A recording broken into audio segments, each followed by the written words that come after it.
Hello, everyone. Satsang Astrology again. I'm back with the report. The first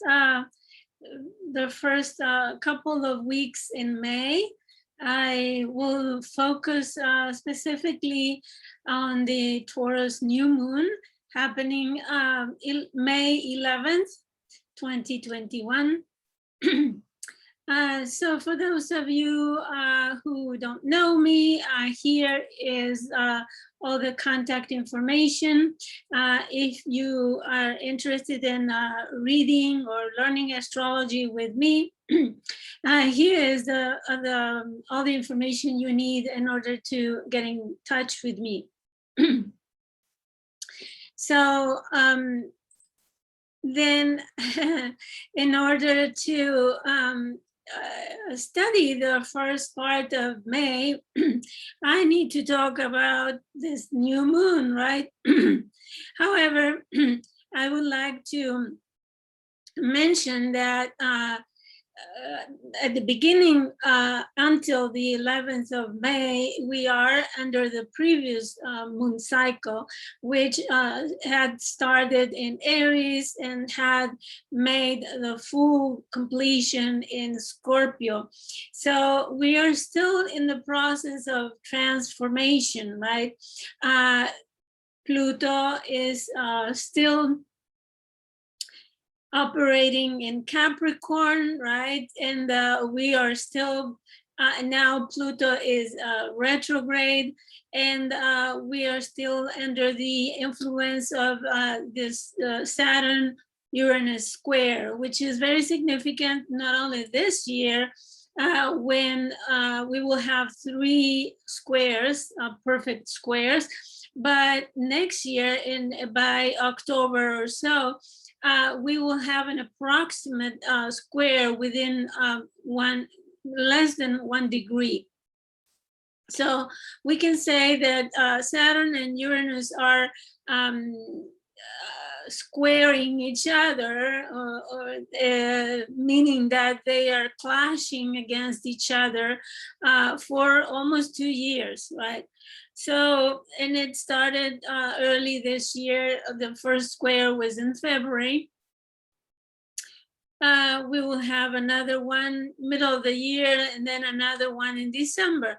And as I said, in 2022, they will be very, very close to make a square as well, although they will not perfect it.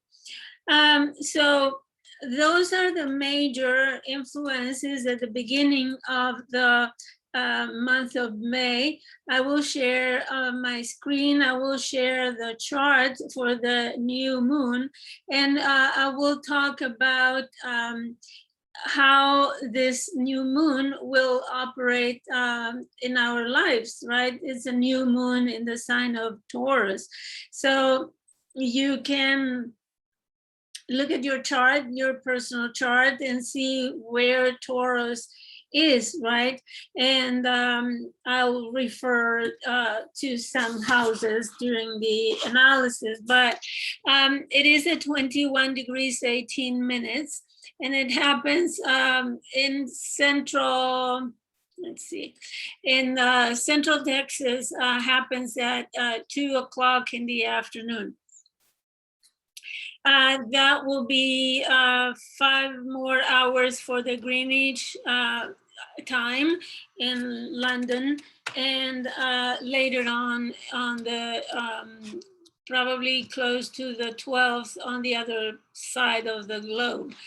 However, the exact time is not so important, because the moon will be, let's say, black or non-visible for some time even before the new moon, because it will be under the rays of the sun.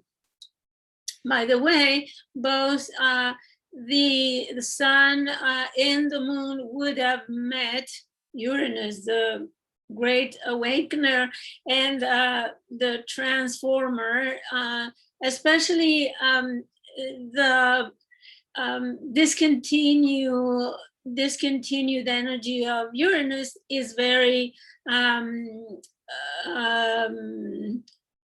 fast and sudden, right? And a few days earlier than the new moon, beginning of May, it would have make some changes for you, some of them unexpected, or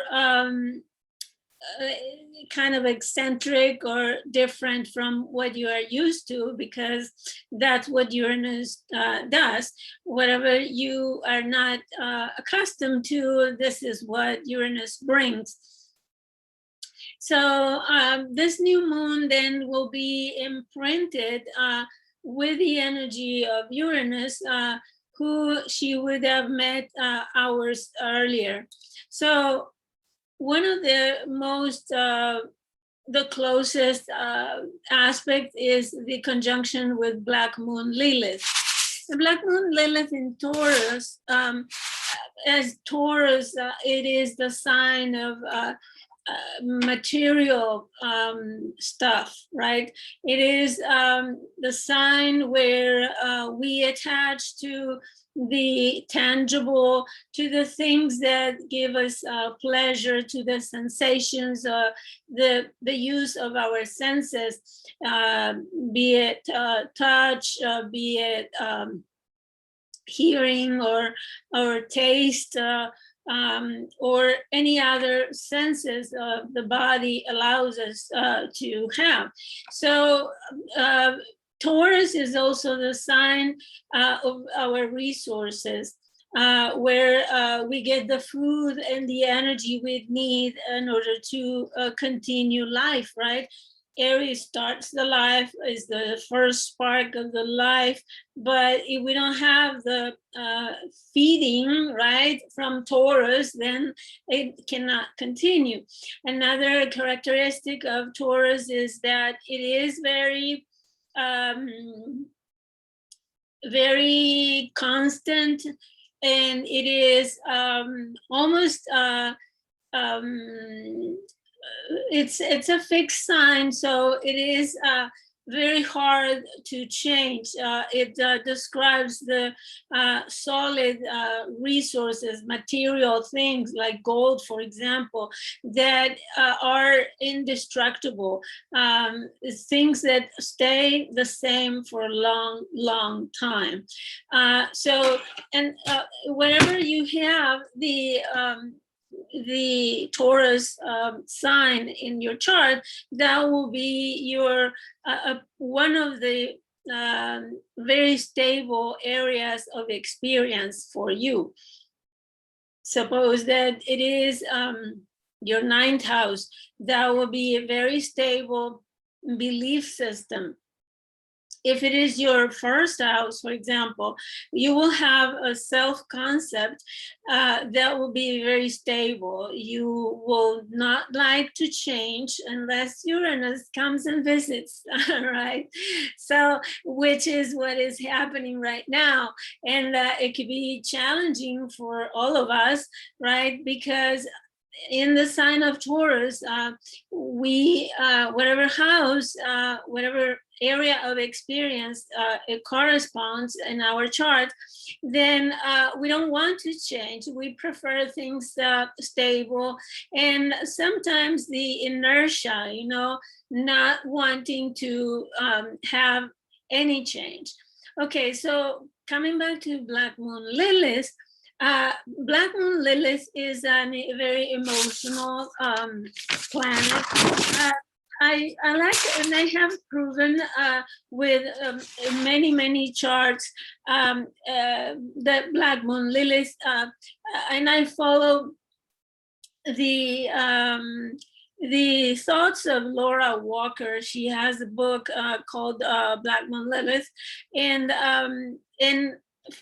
for this new moon, I think it brings home a very precise theme that we will all experience, and we are already experiencing since Black Moon Lilith has been traveling for on Taurus.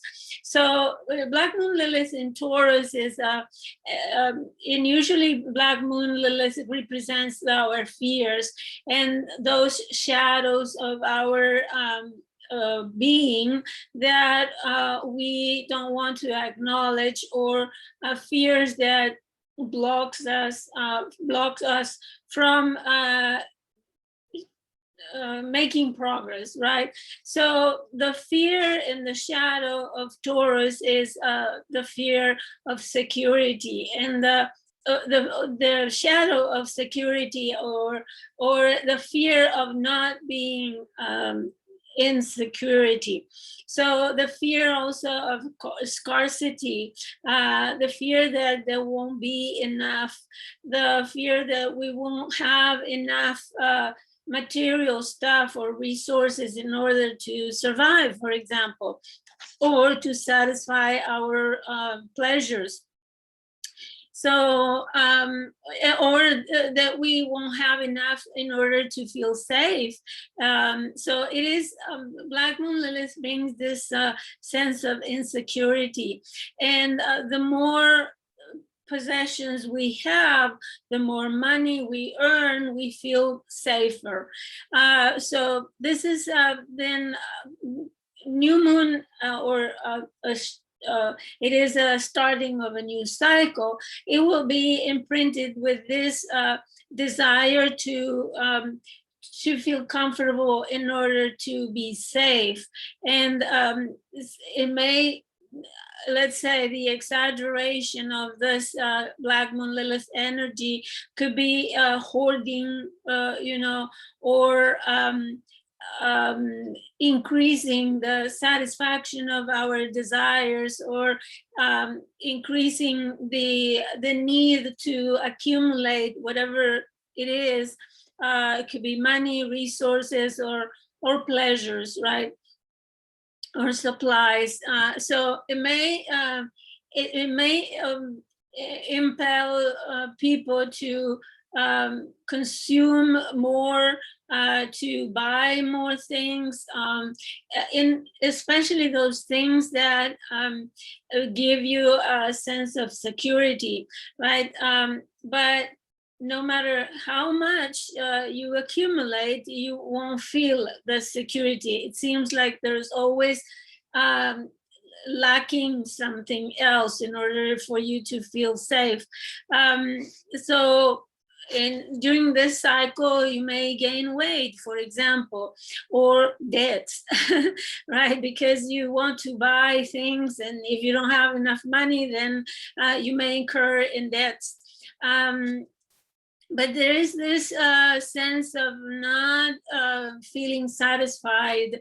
There's a belief that the world is not safe and must be confronted. So the healing comes from relying in the power within, right? And the power of life to sustain us, because it does. Life sustains the people, entities, right? And also beings of any kind. So the important to remember this cycle of this new moon cycle, it is to trust the soul, your soul inside of yourself, and the capacity that it has sustaining you and sustaining life, and also trusting in life that has the power to regenerate, has the power to really accomplish the divine plan, right? And trust in the source of life as well. Not surprisingly, the moon is also trining Pluto, right? And Pluto, in a way, is also the source of life, even though life after death, right? Now, the new moon is as well trining, the sun is trining for the second time the degree of the Saturn-Pluto conjunction in January 2020. And I think this is especially important because, of course, we are still dealing with the consequences of what was started back then in January already, right? The pandemic was brewing behind the scenes, like Pluto likes to do things, right? And since that time, since January 2020, the whole world structures of all kinds, be it social, political, institutional, governmental, have been dismantling themselves and being reconstruct, and they have been losing all the ground, right? This Capricorn energy had achieved the top of the mountain, right? The goat has reached the top of the mountain. There's no more going up. So now it's all going down. And that's what Pluto will continue to do up until 2024, when Pluto moves into Aquarius and starts destroying the sign of Aquarius, right? Or transforming it. So this new moon is also trining, as I said, the Saturn-Pluto conjunction of 2020, which is a way to continue this transformation, ongoing transformation of all the institutions, structures, governmental institutions, structures, and social structures that were established to originally, right, to provide the social, the security structure for humanity to function as a community. However, this new moon in Taurus, to me, indicates an important step in starting a new approach to resources, to financial markets, to the economy, to the way we consume, to also changes the way we use energy, and things that so this new moon cycle will focus on transforming all the values that we used to have, and they will be completely overhauled, right? Especially having Uranus in Taurus, that one day things are stable and okay, and then something happens and it cuts through, and it transforms it in just a blink of an eye, right? So you can expect this new moon cycle, you can expect the unexpected, I guess, especially in the realm of resources, values, financial markets, and the way we deal with resources and provision of supplies, provision and distribution of food, and all of that kind of thing. So you can expect news every day, let's say, about those subjects, because this is a moon cycle that will focus on that, and it will be full. The full moon will be in Sagittarius, right? So, and not only that, but it will be an eclipse. So, and that will happen on May 26th. I will also prepare a video about that. But I think that it's significant that the new moon is with Black Moon Lilith for that reason, because we as human beings, we are feeling this insecurity because of the pandemic, right? We have in some parts of the world, the pandemic has, let's say, decreased. The death numbers have decreased, but however, in some other places, the pandemic has increased, and not only that, but it has mutated in more lethal variations, variants, right? So what happens is that we are all under the Damocles spear, right? We are all threatened, even though maybe you got the vaccine, maybe you say, okay, I live a safe life, I wash my hands, I keep hygiene, I don't have much social contact, but it doesn't matter because well, right now in India, right, the pandemic is soaring, and because of summer travel, for example, it could be any country where this variant can enter and start ravaging the population as well. So we are not yet out of the woods, and who knows how long this will take. If I refer to the start of all this with the Saturn-Pluto conjunction, I have to remind you that this is a 500-year cycle, and in this period, it will be 700-year cycle. So I don't know really how to predict this, but this situation of protecting ourselves, of being careful about hygiene, being careful about our social interactions will last certainly a long time. Let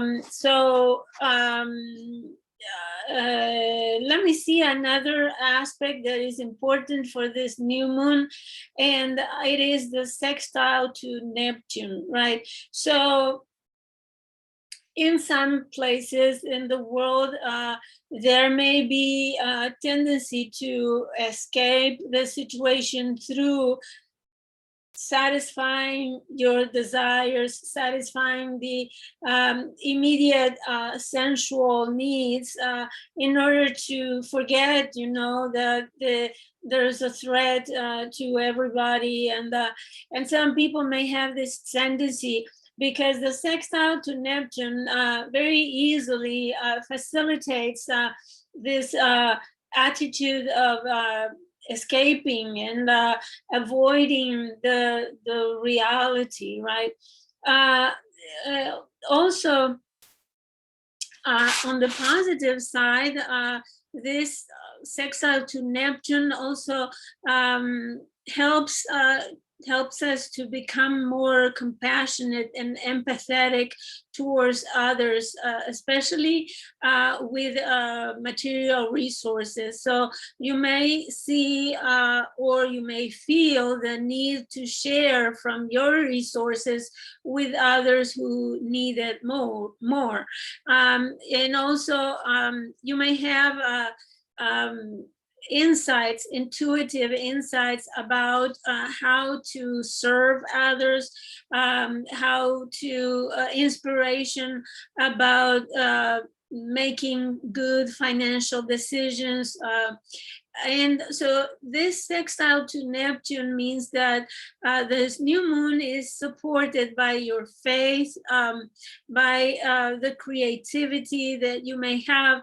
And so it starts a cycle of probably you're willing to do charitable work to support, for example, the natural processes, or to clean the earth, or to care for nature. So there is this kindness and generosity that is generated by this sextile to Neptune, and we may be more inclined to help those that are less fortunate. So this also increases the awareness of our subconscious mind and how we are inclined to the desires of our senses, right? So you may discover those inclinations more vividly. There is also, as I said, more spiritual awareness of nature and the natural processes, and also gain a future perspective about the pandemic, right? And how the pandemic, because Neptune is also our vulnerability. It rules the lymphatic system. It rules our lack of boundaries, right? And it's debilitation of our immune system as well. So this Neptune in Pisces is contributing to the weakening of the body defenses, and contributing also to the spread of the virus. So in a sextile with the new moon in Taurus, it is in fact helping us gain a spiritual perspective about the situation. So, and as I said, the new moon in Taurus will support economic and material changes that will go hand in hand with the transformations of governmental structures and the concept of social structures, right? And the new moon also, it is in square to the midpoint between Saturn and Jupiter. And so on the one side, you are the new moon in Taurus, you desire to satisfy your pleasure, you want to be comfortable, you want to eat all the food that you want, and you probably are looking for delicious meals, or to have, for example, more sexual activity, or to make more money, or as I said at the beginning, look for this satisfaction of this need of security, right?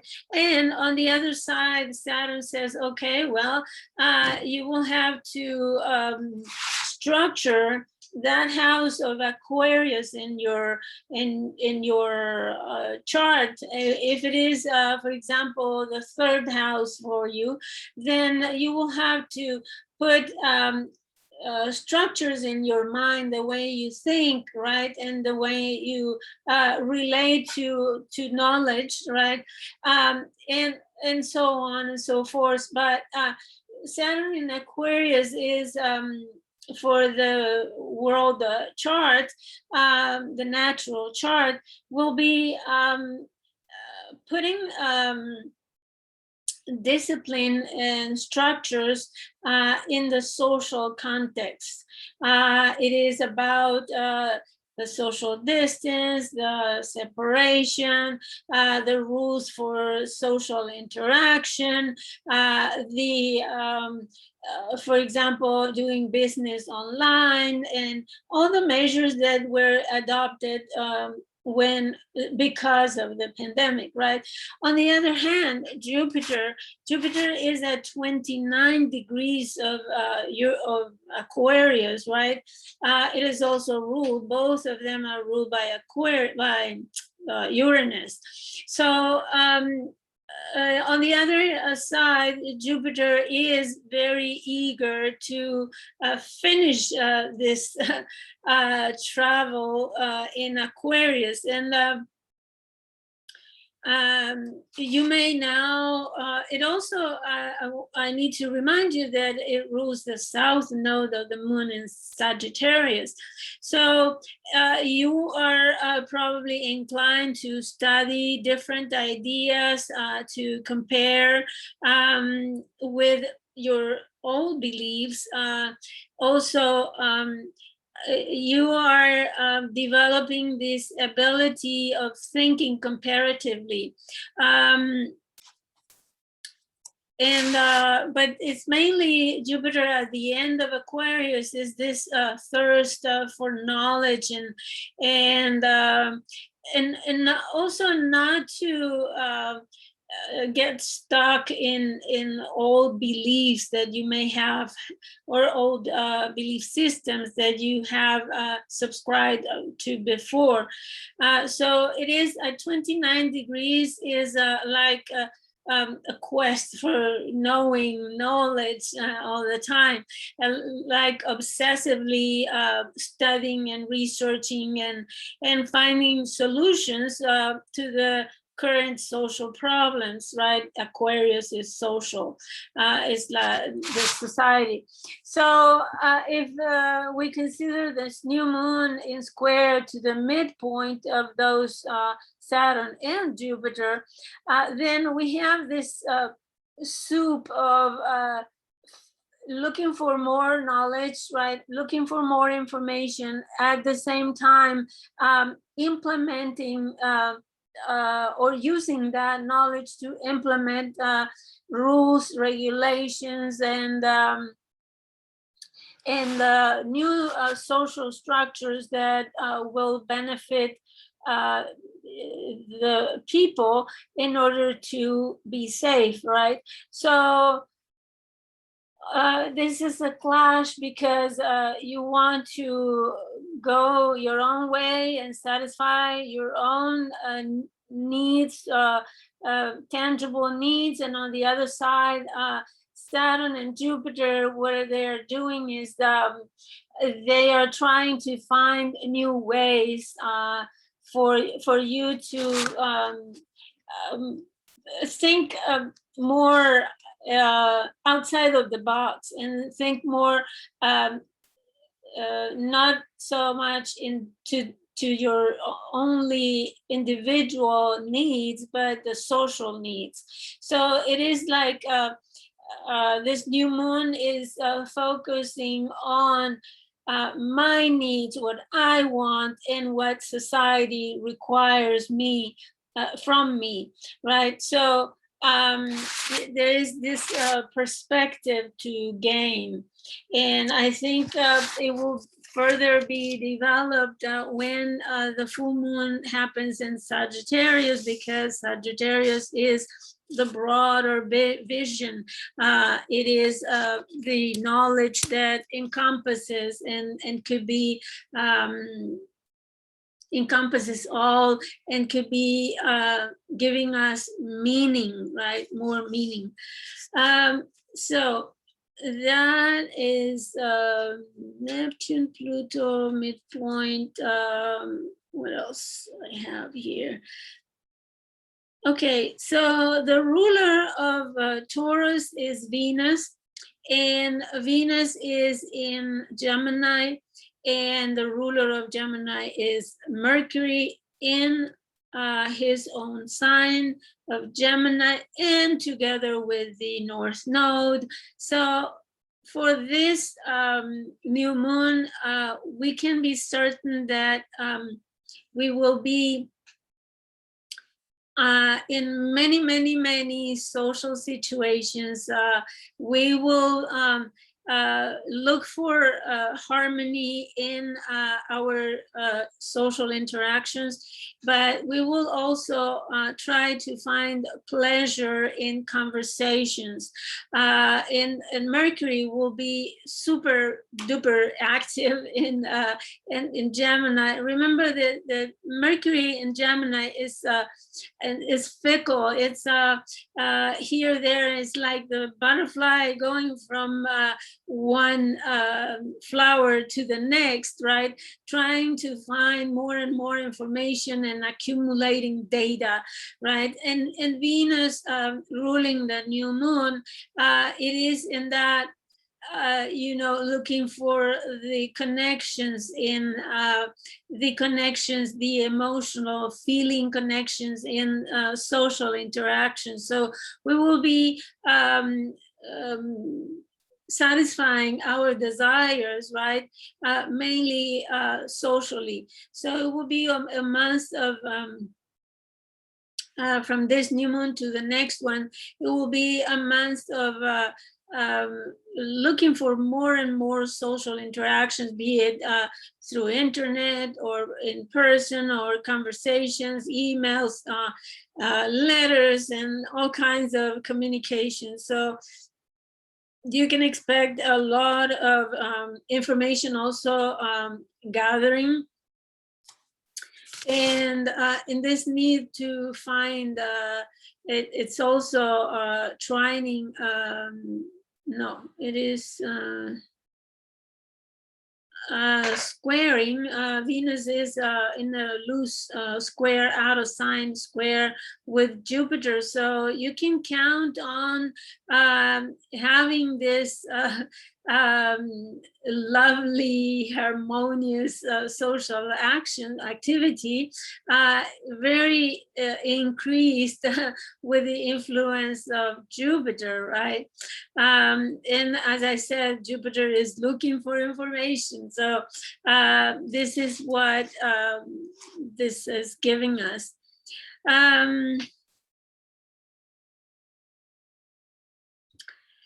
Let me see my notes here.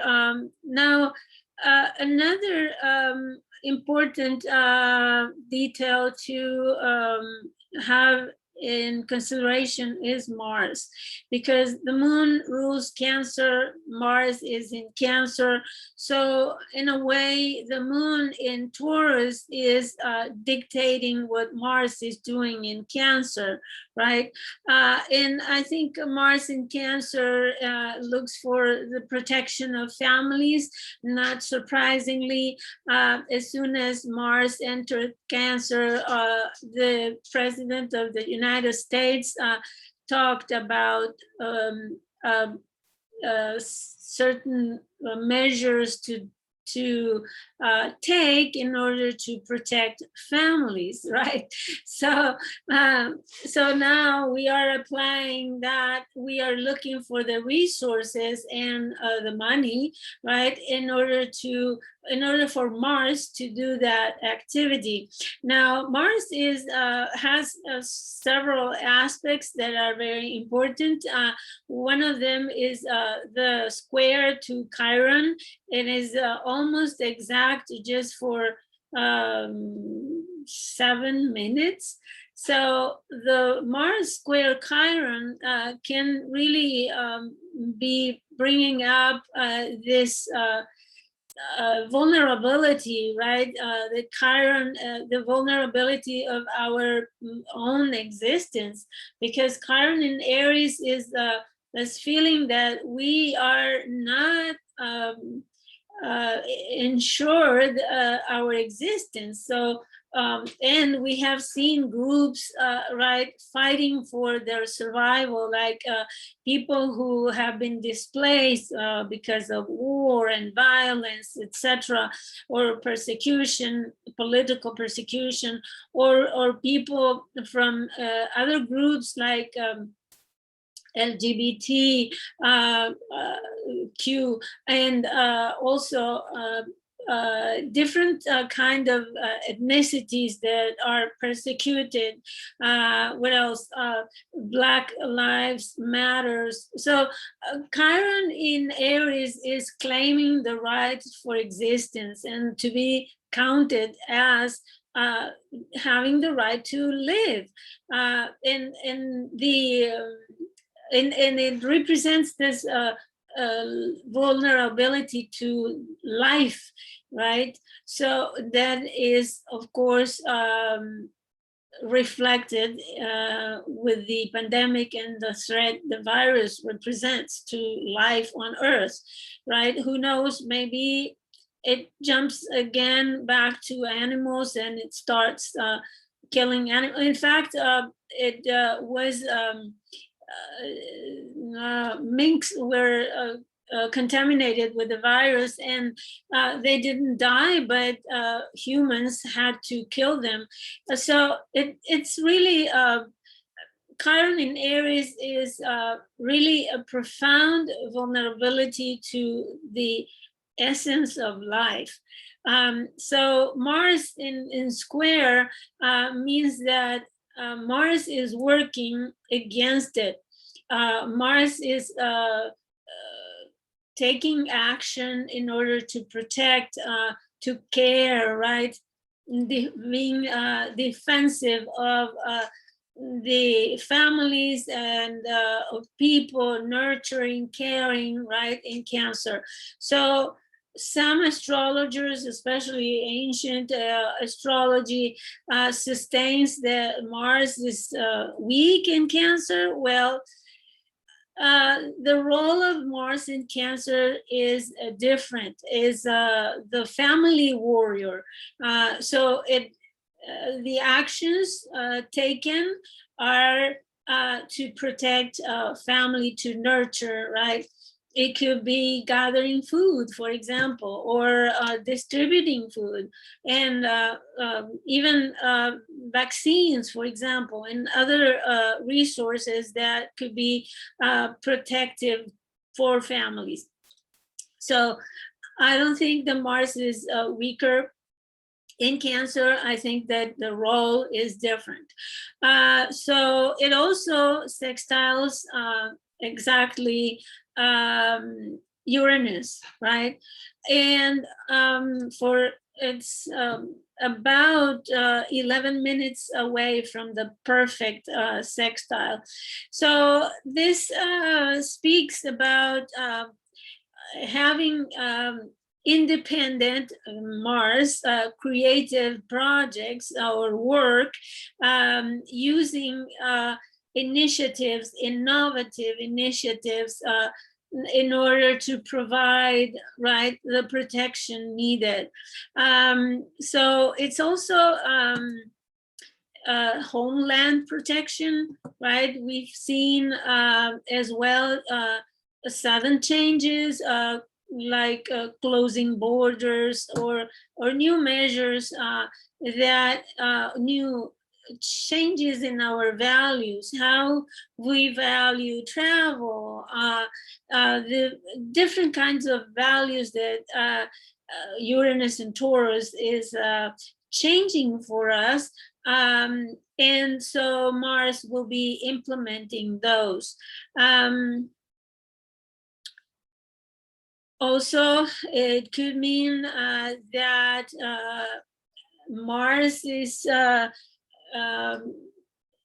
taking action in the financial markets, for example, or in financial issues regarding housing, because Cancer also is about the home, right? The house where you live. So it could be that there are measures taken regarding housing for people in need of that. All also technical or technological innovations that can help in that regard. I think that Mars in Cancer has this function of protecting the well-being of loved ones against the threat of the pandemic and against the vulnerability of our very human existence.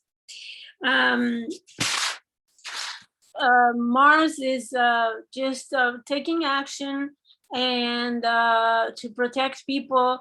It may mean that we need to take responsible actions in social environments, you know, but because it is also quincunx, almost exactly quincunx Saturn. So it may be at odds with the discipline, the social discipline of Saturn.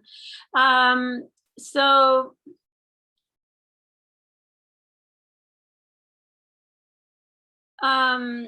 Mars quincunx Saturn also invites us to have more patience and to take an approach, a more realistic approach to what we do at home, right? What we do in the house, this house of Cancer, what are your actions, right? So avoid the pessimism of Saturn, but make sure that your actions are thought for the long run and are also backed up with some discipline, some circumspection, and a realistic approach, right?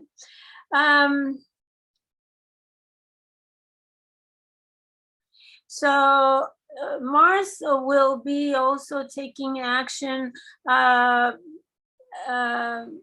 due to a sense of responsibility because of the burdensome circumstances that we are living due to the virus mainly, right? That's the main problem that we are facing now. And it has created so many derivative problems that it's like when when you have water leaks and you try to patch one leak and there's another one coming up and you don't have enough hands to cover all the holes, right? So this is the situation that we are facing right now, that the virus, such a microscopic, you know, Pluto, microscopic and hidden enemy, it is creating such a havoc, right? So we are faced with the need to have a sense of responsibility, as I said, because this is not going away anytime soon. We will probably, according to what I have seen in the astrology, I think that we will be dealing with hard times up until 2026, and even further. So this, because there is a required complete overhaul and transformation of everything, coming from the governmental institutions up until the bottom of the society. Everything is it's up to transformation, is apt for transformation. So it cannot be made or done in one day. It's going to take a long time.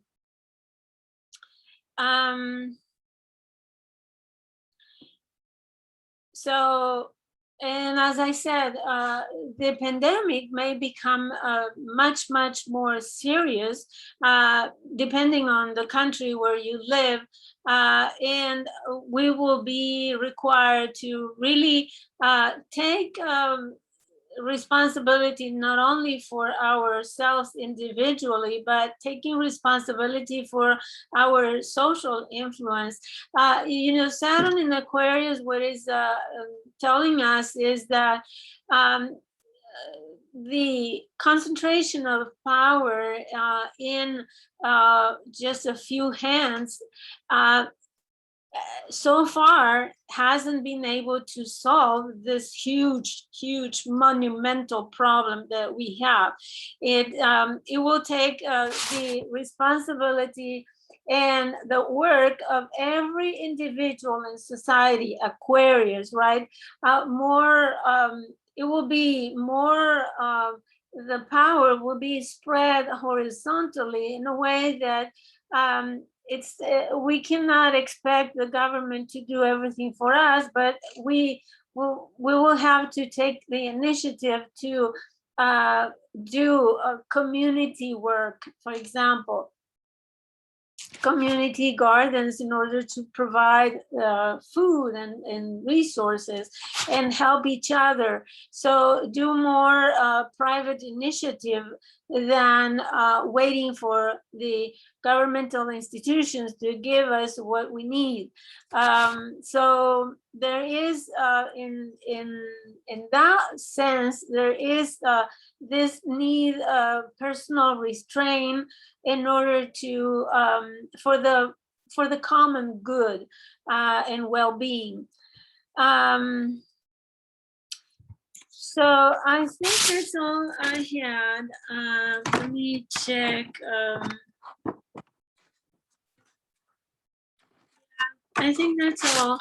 I hope it gives you an idea of how to work with this energy during this month. It's just a month up until June, when we have the eclipse. Beginning on the June 10th, we will have the eclipse in Gemini. It will be a new moon, of course, in Gemini. So from now until the eclipse, we are entering eclipse season with the full moon in Sagittarius at the end of the month, 26th of May. And I will prepare another report for you about that. But I hope it helps you understand how to play with these energies. What you need to find is where Taurus is in your chart. Suppose that is your first house, then it will be something that you start for yourself, right? Something new that is related to how you manage your own energy, right? If it is your sixth house, then that will be how you manage the resources or the energy for your work, your health, right, etc. So if you are curious about how the new moon in Taurus will influence your life according to the your personal chart, don't hesitate to contact me. I'll make a very thorough reading. I'll put in the description below, I will put the link to a page where you can see my clients' reviews. You can also study with me. So I hope to see you soon, and thank you for watching, and have a wonderful new moon in Taurus, and enjoy it.